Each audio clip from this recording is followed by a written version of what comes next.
السلام علیکم ورحمۃ اللہ وبرکاتہ۔ جس کے دل پر کوئی بھی غم ہے کسی بھی چیز کا، اولاد کی طرف سے، ازواج کی طرف سے، یا مال کی طرف سے، یا کسی بھی طرح کا کوئی غم، ہم، فکر، پریشانی، اس کو انہی کلمات کو لازم کر لینا چاہیے اور اسی جذبے کے ساتھ پڑھنا چاہیے جس جذبے کے ساتھ یونس علیہ السلام نے پڑھا تھا۔ وَنَجَّيْنَاهُ مِنَ الْغَمِّ، اس وقت وہ غم میں گھرے ہوئے تھے تو اللہ نے ان کو نجات دے دی۔ وَكَذَلِكَ نُنْجِي الْمُؤْمِنِينَ، یہ صرف ان کے لیے نہیں تھا، ہم اسی طرح سارے مومنوں کو نجات دیتے ہیں۔ جو بھی یہ دعا پڑھے گا اس کو غم سے نجات مل جائے گی۔ تو گویا مومنوں کو اس بات کی ترغیب دی جا رہی ہے، اس بات کا سلیقہ سکھایا جا رہا ہے کہ غم اور دکھ اور تکلیف کے موقع پر انہیں کیا پڑھنا ہے، کیا کہنا ہے۔ اور جب انسان یہ دیکھتا ہے کہ سابقہ مومنین کو اس دعا کی وجہ سے تکلیف سے نجات ہوئی تو اس کا ایک یقین بڑھ جاتا ہے کہ اللہ تعالیٰ میری تکلیف بھی دور کر دے گا۔ اگر وہ رب یونس علیہ السلام کو مچھلی کے پیٹ سے نکال سکتا ہے تو میرا رب مجھے اس مشکل سے کیوں نہیں نکالے گا، کیوں نہیں نکال سکتا، وہ ضرور نکالے گا۔ تو اس سے خاص طور پر یہ بات پتہ چلتی ہے کہ تحلیل یعنی لا الہ الا اللہ اور تسبیح سبحان اللہ یا سبحانک، یہ ہر غم کو دور کرنے کے لیے مجرب نسخے ہیں۔ یہ دو چیزیں کرب اور مصیبت سے نجات دلاتی ہیں۔ تو جو شخص بھی اللہ کی کتاب پر ایمان رکھتا ہے، قرآن مجید کو اللہ کا کلام سمجھتا ہے، اللہ کے وعدے پر بھروسہ کرتا ہے، اللہ کی اس بات کو سچا سمجھتا ہے، تو پھر وہ اسی طریقے پر اس دعا کے ساتھ اپنے رب کو پکارے تو اللہ تعالیٰ اس کی دعا قبول کرے گا اور اس کو غم سے نجات دے گا۔ اس دعا کی فضیلت کے بارے میں احادیث بھی آتی ہیں۔ نبی صلی اللہ علیہ وسلم نے فرمایا، ذُنُّون کی دعا جب وہ مچھلی کے پیٹ میں تھے، یعنی لا الہ الا انت سبحانک انی کنت من الظالمین، جب بھی کوئی مسلمان کسی معاملے میں ان الفاظ کے ساتھ اپنے رب سے دعا کرے، وہ دعا اس کے لیے ضرور قبول ہوگی۔ اللہ سبحانہ تعالیٰ کے بعد نبی صلی اللہ علیہ وسلم نے بھی اس بات کو کنفرم کیا ہے کہ یہ دعا مسائل کا حل ہے۔ بہت لمبے چوڑے وظیفے پڑھنے کی بھی ضرورت نہیں، لیکن پڑھے تو کوالٹی کے ساتھ، درد کے ساتھ، تڑپ کے ساتھ، تکرار کے ساتھ، اصرار کے ساتھ، افتقار کے ساتھ، اپنی محتاجی ظاہر کرتے ہوئے، اپنی غلطی کا اعتراف کرتے ہوئے۔ اسی طرح سلسلہ صحیحہ کی حدیث ہے، رسول اللہ صلی اللہ علیہ وسلم نے فرمایا، کیا میں تمہیں ایسی چیز نہ بتا دوں کہ جب تم میں سے کسی آدمی کو رنج و الم اور دنیا کی آزمائشوں میں سے کوئی آزمائش آئے تو وہ اس دعا کو پڑھے تو اس کی تکلیف دور ہو جائے گی۔ تو آپ سے کہا گیا کیوں نہیں؟ آپ نے فرمایا وہ مچھلی والے کی دعا ہے، لا الہ الا انت سبحانک انی کنت من الظالمین، کہ جس کو بھی آزمائش آئے وہ یہ دعا پڑھ لے تو اس کی دعا قبول ہو جائے گی، آزمائش ختم ہو جائے گی۔ ایک روایت میں آتا ہے، سعد کہتے ہیں، ایک مرتبہ مسجد نبوی میں میرا گزر عثمان بن عفان رضی اللہ عنہ کے پاس سے ہوا۔ میں نے انہیں سلام کیا، انہوں نے نگاہیں بھر کے مجھے دیکھا لیکن جواب نہیں دیا۔ میں عمر بن خطاب رضی اللہ عنہ کے پاس آیا، ان سے 2 دفعہ سوال کیا کہ کیا اسلام میں کوئی نئی چیز پیدا ہو گئی ہے؟ انہوں نے کہا نہیں، کیوں، کیا ہوا؟ میں نے کہا میں ابھی مسجد میں عثمان رضی اللہ عنہ کے پاس سے گزرا تھا، میں نے انہیں سلام کیا، انہوں نے نگاہیں بھر کے مجھے دیکھا لیکن جواب نہیں دیا۔ عمر رضی اللہ عنہ نے پیغام بھیج کر حضرت عثمان کو بلا لیا اور فرمایا کہ اپنے بھائی کے سلام کا جواب دینے میں آپ کو کیا رکاوٹ پیش آئی، کس چیز نے آپ کو روکا؟ عثمان رضی اللہ عنہ نے کہا کہ میں نے تو ایسا نہیں کیا۔ سعد کہتے ہیں میں نے کہا بالکل ایسا ہی کیا ہے۔ کہتے ہیں حتیٰ کہ عثمان رضی اللہ عنہ نے قسم کھا لی تو میں نے بھی قسم کھا لی۔ پھر عثمان رضی اللہ عنہ کو کچھ یاد آ گیا تو انہوں نے کہا بلا واستغفر اللہ واتوب الیہ، ہاں ایسا ہوا ہے، میں اللہ سے معافی مانگتا اور توبہ کرتا ہوں۔ آپ ابھی میرے پاس سے گزرے تھے، دراصل میں اس وقت ایک بات سوچ رہا تھا جو میں نے رسول اللہ صلی اللہ علیہ وسلم سے سنی تھی، اور اللہ کی قسم جب بھی مجھے وہ بات یاد آ جاتی ہے میری آنکھیں پتھرا جاتی ہیں اور میرے دل پہ پردہ آ جاتا ہے، یعنی مجھے اپنی ہوش نہیں رہتی۔ کہتے ہیں سعد نے کہا میں آپ کو اس کے بارے میں بتاتا ہوں۔ رسول اللہ صلی اللہ علیہ وسلم نے ایک مرتبہ کسی گفتگو کی ابتدا میں ایک دعا کا ذکر کیا تھا۔ تھوڑی دیر کے بعد ایک دیہاتی آیا، اس نے آپ کو مشغول کر لیا، یہاں تک کہ جب رسول اللہ صلی اللہ علیہ وسلم کھڑے ہوئے تو میں بھی آپ کے پیچھے پیچھے چلا گیا۔ جب مجھے اندیشہ ہوا کہ جب تک میں آپ کے قریب پہنچوں گا آپ اپنے گھر پہنچ چکے ہوں گے تو میں نے اپنا پاؤں زمین پر مارا تو رسول اللہ صلی اللہ علیہ وسلم نے میری طرف توجہ کی. پوچھا یہ کون ہے؟ ابو اسحاق ہے. کہتے ہیں میں نے عرض کیا جی یا رسول اللہ صلی اللہ علیہ وسلم. آپ نے فرمایا کیا بات ہے؟ کہتے ہیں میں نے عرض کیا کہ آپ نے ہمارے سامنے ابتدا میں ایک دعا کا تذکرہ کیا تھا اور پھر ایک دیہاتی نے آپ کو مشغول کر لیا اور آپ نے وہ بتائی نہیں دعا. آپ نے فرمایا ہاں وہ یونس علیہ السلام کی دعا ہے جو انہوں نے مچھلی کے پیٹ میں مانگی تھی، یعنی لا الہ الا انت سبحانک انی کنت من الظالمین. کوئی بھی مسلمان جب بھی کسی معاملے میں ان الفاظ کے ساتھ دعا کرے گا تو دعا ضرور قبول ہوگی. اب آپ دیکھیے کہ یہ صحابہ ہیں، یعنی کہنے کو تو یہ حدیث کا آخری حصہ میں سنا کے آگے چلتی، لیکن مجھے یہ بات اس لحاظ سے اچھی لگتی ہے کہ اس میں ہمارے سیکھنے کی کچھ اور باتیں بھی ہیں. وہ یہ کہ اتنے جلیل القدر صحابی جو رسول اللہ صلی اللہ علیہ وسلم کے انتہائی قریب تھے، یعنی ان سے پائس امت میں کون ہو سکتا ہے؟ حضرت عمر ہو، حضرت عثمان ہو، حضرت علی ہو، حضرت ابوبکر رضی اللہ عنہ ہو، لیکن انسان تھے اور ان پر بھی ایسی غیر معمولی کیفیات آتی تھی کہ وہ اپنی سوچوں میں یا اپنے حالت میں ایسے مشغول ہوتے تھے کہ ان کو سامنے کی چیز نظر نہیں آتی تھی. بعض اوقات ایسا کوئی غم ہوتا ہے، کوئی بات ہوتی ہے، ہو سکتا ہے نبی صلی اللہ علیہ وسلم نے آپ کی آخری وقت کے بارے میں فتنوں کی کوئی پیشن گوئی کی ہو، کیونکہ یہاں بات کا نہیں پتہ چلتا کہ کون سی بات ان کو ہر چیز بلا دیتی تھی. دوسری بات یہ کہ بعض اوقات انسان کا حافظہ ایسے ساتھ چھوڑ جاتا ہے کہ وہ کہتا ہے کہ یہ کام ہوا ہی نہیں. نہ صرف یہ کہ وہ کہتا ہے نہیں، بلکہ اس کے بعد قسم بھی کھا لیتا ہے. اب دونوں صحابہ نے قسم کھا لی، بعد میں احساس ہوتا ہے اوہ ہاں اب یاد آیا. ہو سکتا ہے آپ کے ساتھ کبھی ایسا کوئی مرحلہ ہوا اور اس کے بعد کس قدر شرمندگی ہوئی. پچھلے دنوں میرے ساتھ یہی ایک معاملہ ہوا. کسی نے مجھے کچھ امانت دی کسی کو دینے کے لیے اور میں جلدی میں تھی، جلدی سڑک کے ڈرار میں بھول گئی. اس کے بعد جس کی امانت تھی اس نے مجھ سے پوچھا تو میں نے کہا کہ بالکل نہیں، مجھے تو کچھ پتا نہیں، کچھ پتا نہیں. 2-3 دفعہ انہوں نے پوچھا، انہوں نے ہر دفعہ کہا مجھے کچھ پتا نہیں، ایسا کچھ بھی نہیں. لا حول ولا قوت الا باللہ. پھر جب اس شخص سے پوچھا گیا تو پھر دور جا کے مجھے یاد ہے ہاں وہ میں نکل رہی تھی اور جلدی میں ایسے ہوا تھا. اور میں سوچوں کہ یا اللہ ایسی پھر تکلیف ہوتی ہے نا اندر، اتنی دفعہ میں نے غلط بیانی کی. حافظے کی کمزوری ہے اس انسیڈنٹ کو بالکل بھول جانے کی وجہ سے. خاص طور پر اگر میں کلاس کے لیے نکل رہی ہوں اور مجھے کوئی کچھ بات کہے تو مجھے سمجھ نہیں آتی یہ کیا کہہ رہا ہے. یعنی آپ کی زندگی میں بھی کوئی ایسے اوقات ہوتے ہیں نا جب آپ کسی ضروری کام یا ضروری سوچ میں تو بچے آگے کچھ کہتے ہیں وہ فلاں آیا ہے، فلاں کا فون ہے، اور آپ ایسے سنی انسنی کر دیتے ہیں جیسے آپ کو علم ہی نہ ہو.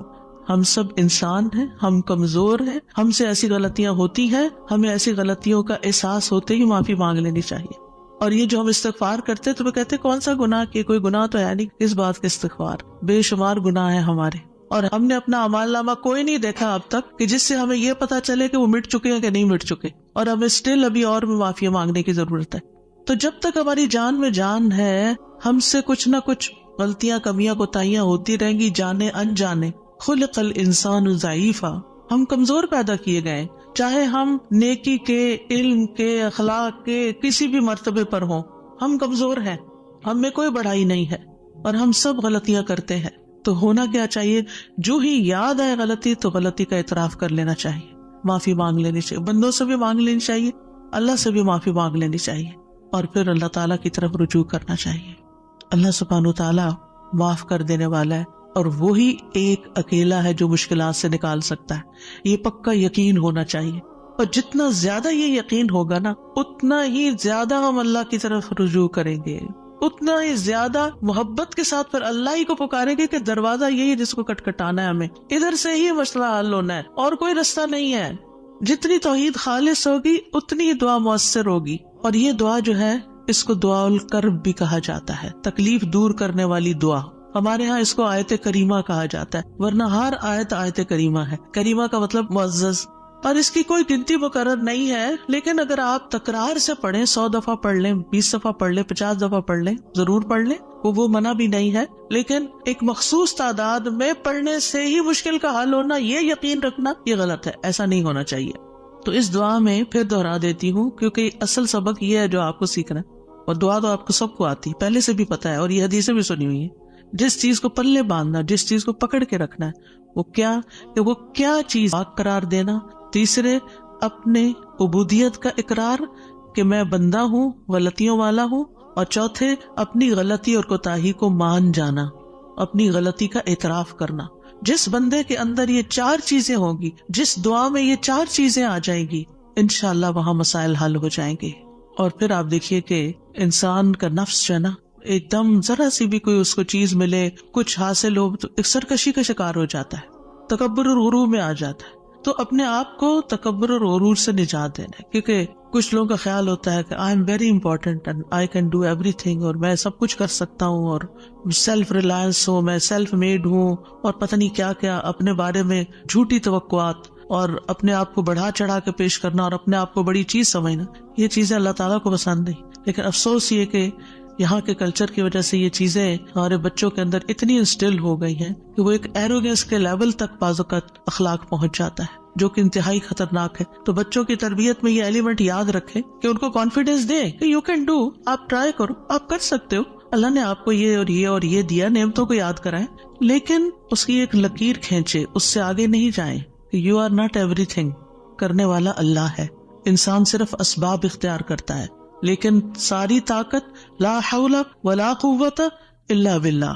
اور پھر یہ کہ اللہ تعالیٰ کی جو خالق کی عظمت ہے اور اس کی جو اہمیت ہے ہماری زندگی میں، اس کا اظہار اور اقرار کرنا اور اس کو پاک قرار دینا اور اس سے ظلم کی نفی کرنا کہ آپ ظالم نہیں، میں ظالم ہوں، انی کنت من الظالمین، اور غلطیاں میری ہیں، یہ بہت ضروری ہے.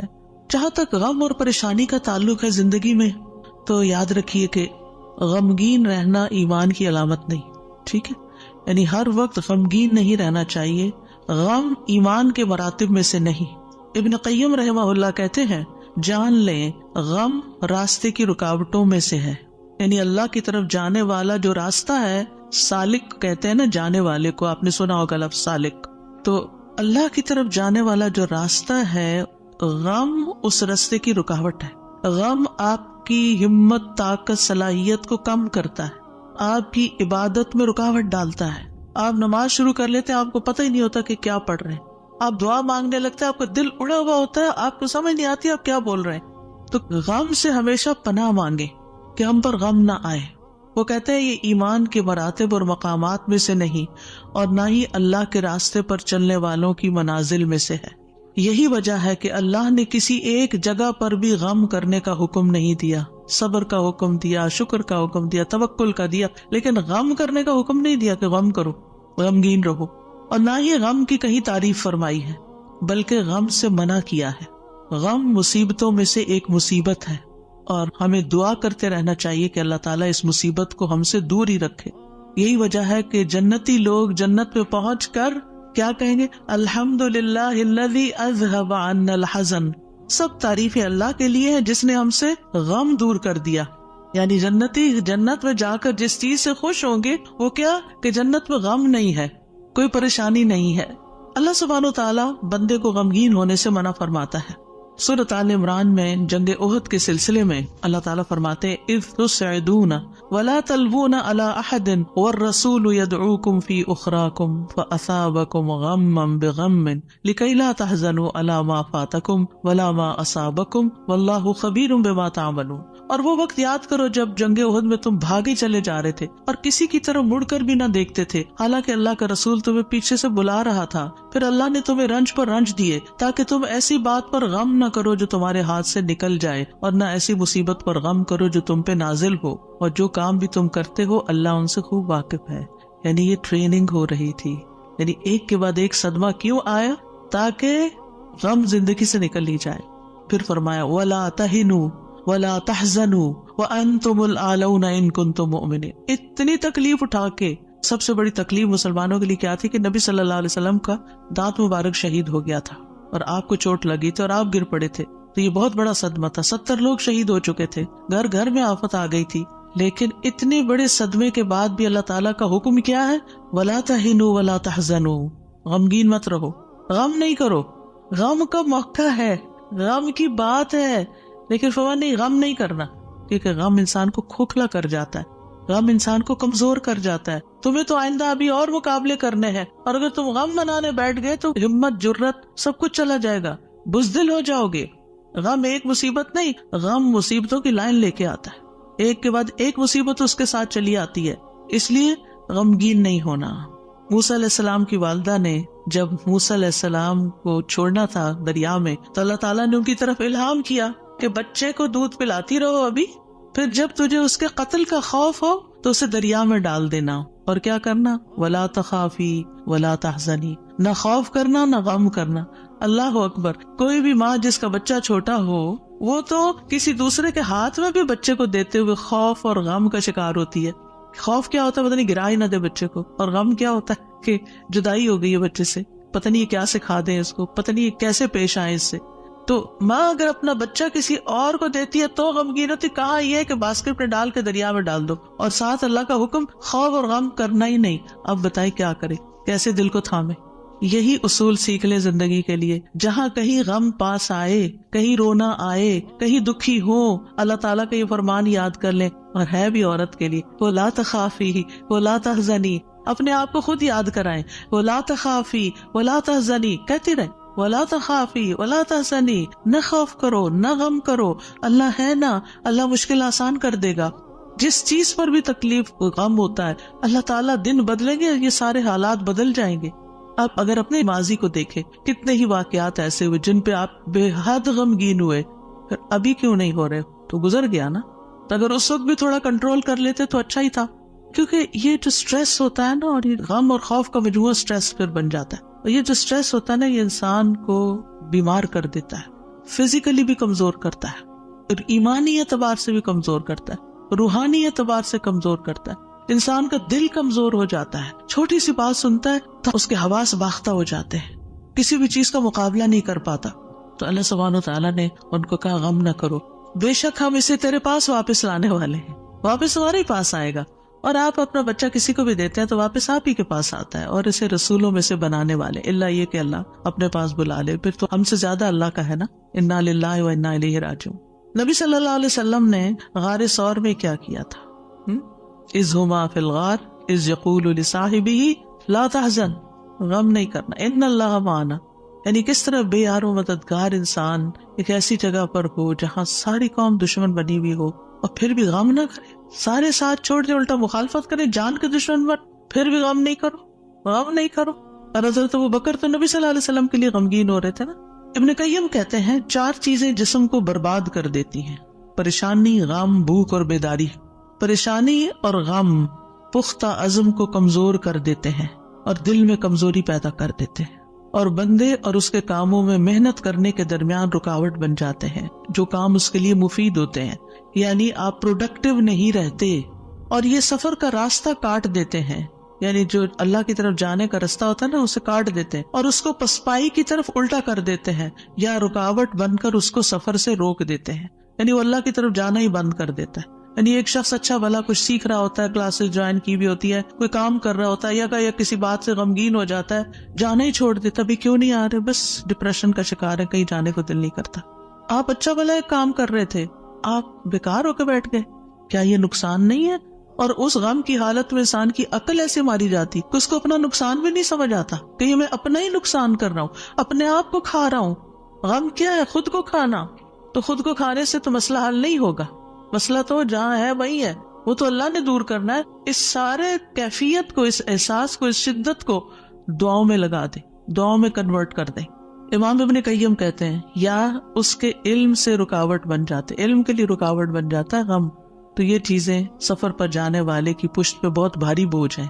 پریشانی، غم، بھوک اور بیداری، یعنی جو صحیح نیند نہیں لیتا رات کی، جو صحیح فوڈ نہیں لیتا، یعنی اپنی ضرورت کی غذا نہیں لیتا، اور جو غم اور پریشانی کا شکار رہتا ہے، وہ شخص کسی کام کا نہیں رہتا، بیکار، نکما۔ اور آپ دیکھیں جب انسان بیکار ہوتا ہے نا، جو کوئی کام کا نہیں ہوتا، کسی کی خدمت اور مدد میں نہیں ہوتا، وہ تنہا ہو جاتا ہے، اس کی کوئی قدر و قیمت نہیں رہتی، کوئی اس کو لک فارورڈ نہیں کرتا، کوئی اس سے محبت نہیں کرتا۔ بیکار انسان اپنی قدر گنوا دیتا ہے۔ وہ کہتے ہیں پنجابی کا محاورہ ہے، چم نہیں کم پیارا۔ چم کا مطلب ہوتا ہے چمڑا، اسکن، یعنی اگر آپ کی اسکن بڑی گلو کر رہی ہے تو وہ کسی کو اچھی نہیں لگے گی، آپ جتنا چاہیں میک اپ لگا کے خوبصورت بن کے آ جائیں، لیکن اگر آپ کام کے بندے ہیں نا، کسی کے آپ کام کرتے ہیں، آپ پروڈکٹیو ہیں، آپ کسی کے مددگار ہیں، تو ہر کوئی آپ سے پیار کرے گا۔ یہ ایک اصول، ایک فطرت کی بات ہے، چاہے اپنے بچے ہی کیوں نہ ہو۔ اگر وہ بیکار رہنے کے عادی ہو گئے ہیں تو آپ دن رات ان پہ غصہ کرتے ہیں، کہ تم سست ہو، تم بیکار ہو، تم کسی کام کے نہیں ہو. اور اس کو بیکار کس چیز نے کیا؟ فکر، پریشانی، غم، دکھ، تکلیف، ان چیزوں نے. تو ان کا علاج کرنا ہوگا. ابراہیم بن ادہم کہتے ہیں غم دو طرح کے ہوتے ہیں، ایک غم تمہارے حق میں ہے اور ایک غم تمہارے خلاف ہے. پس وہ غم جو تمہارے حق میں ہے وہ آخرت کے بارے میں غم کرنا ہے. سارے غموں کو ایک میں ڈھال لے، اور وہ ہے آخرت کا غم کہ وہاں میرا کیا ہوگا، کیا میں جنت میں جا سکوں گی یا نہیں. وہ کہتے ہیں کہ ایک غم تمہارے حق میں ہے، وہ آخرت کے بارے میں غم کرنا اور اس کی خیر و برکات کے بارے میں غم کرنا ہے. اور وہ غم جو تمہارے خلاف ہے وہ دنیا اور اس کی زینت کے بارے میں غم کرنا ہے، دنیا کے فائدوں کے بارے میں غم کرنا کہ کوئی چیز چلی گئی. اور دنیا کی زینت کیا ہے؟ مثلا اپنی جوانی، اپنا حسن، یہ ساری چیزیں کیا ہے وقت کے ساتھ ساتھ ڈھل جاتی ہیں. پھر کچھ لوگ اس پر غم لگا بیٹھتے ہیں کہ ہم پہلے سے خوبصورت نہیں رہے، پہلے سے اسمارٹ نہیں رہے، پہلے سے ایکٹیو نہیں رہے. اور کچھ لوگ تو ہر وقت رونا ہی روتے رہتے ہیں، اب میرا حافظہ کمزور ہو گیا ہے، اب میں سوچ نہیں سکتی. ایک خاتون کو میں جانتی ہوں کہ پچھلے 20 سال سے یہی بات ہر وقت کرتی ہے جب ملتی ہے. اتنی بیزاری ہوتی ہے ایسی باتیں سن کے.